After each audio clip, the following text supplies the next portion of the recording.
Yesterday, General Motors CEO Mary Barra made a very interesting announcement about GM's commitment to electric vehicles. They're going to boost spending on EVs and autonomous vehicles, another $5 billion by 2025. That's up from 20 billion. And not only that, but they had some very, very interesting information about energy density and cost. We're going to talk to Sam Abuelsamid, who's Guidehouse's EV analyst. So welcome to the interview, Sam. Good to be back again with you, Markham. Now, it was not that many months ago, Sam, that we talked about the announcement, the launch of the Ultium EV platform. And at that time, GM had some pretty impressive claims about what the Ultium could do. But the announcement yesterday kind of took that to another level, didn't it? Yeah, back in March when GM held its EV Day, they made a number of claims based on the first generation Ultium systems that are going to be going into production starting in 2021. So we're going to see those first on the Hummer EV and the Cruise Origin and probably some other vehicles. But what they talked about in this most recent announcement, actually at the time, they also made some reference to the next generation stuff that they're already working on in parallel with what's going into production right away.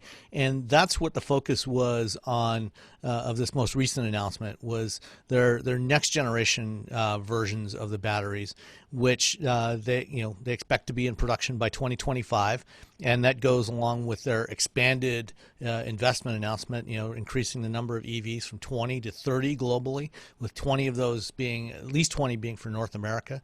And also, that next generation cell technology moving towards lithium metal cells, and actually increasing the maximum range available from what they previously said of 400 miles to 450 miles. Gotcha. Now, a couple things. They've already announced that engineering advances got them from 400 to 450 miles, if I understand that correctly. Mm-hmm.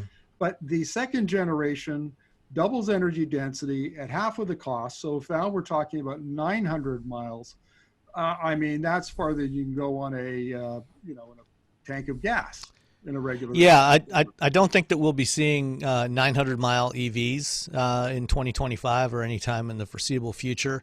Instead, what we'll see happen, and also keep that doubling of energy density is not relative to the cells that are coming out in 2021, but rather compared to what's in production today in the Chevy Bolt. So there's an advancement from the Bolt to the first generation Ultium, and then from there to the second generation, which doubles relative to the Bolt. So I think what will happen is, rather than just continuing to increase the range, what we'll see happen is reduction in the size of the battery, the number of cells that are required, and in turn also reducing the cost and weight of those vehicles, making them more efficient.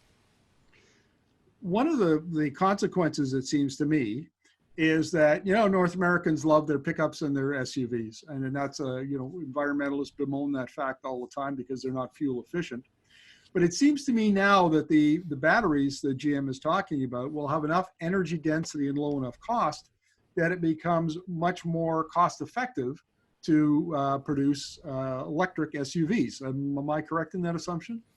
Yeah, that's absolutely the case. It's going to reduce the cost across the board, from the smaller crossovers that are very popular now, all the way up to those full-size trucks and SUVs that have been the top-selling vehicles, particularly here in the U.S. and to a lesser degree in Canada.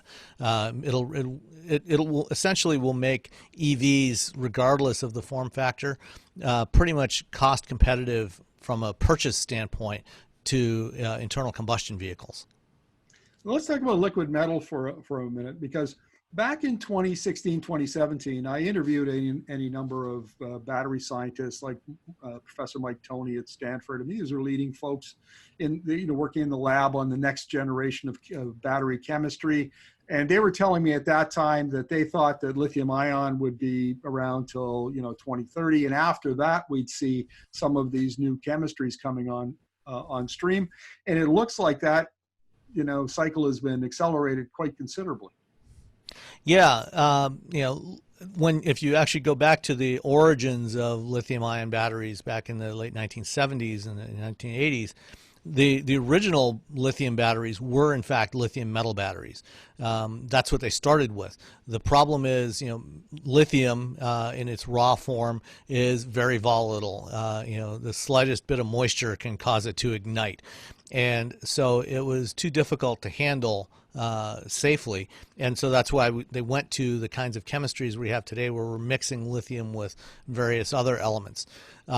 But the goal has always been to try to get back to lithium metal, because you do have that extra energy density. There's less processing required, and if you can find ways to manage it and handle it safely, then it does bring a significant advantage. And GM, at least they claim that they seem to have cracked that nut, and will be ready to produce lithium metal cells for their EVs starting in about 4.5 years' time.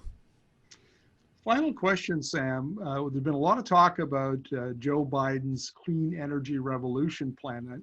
And even though there's been a lot of talk, I don't think there's been enough, actually, because Biden has some very, very ambitious plans. He wants to make America the #1 clean energy power in the world.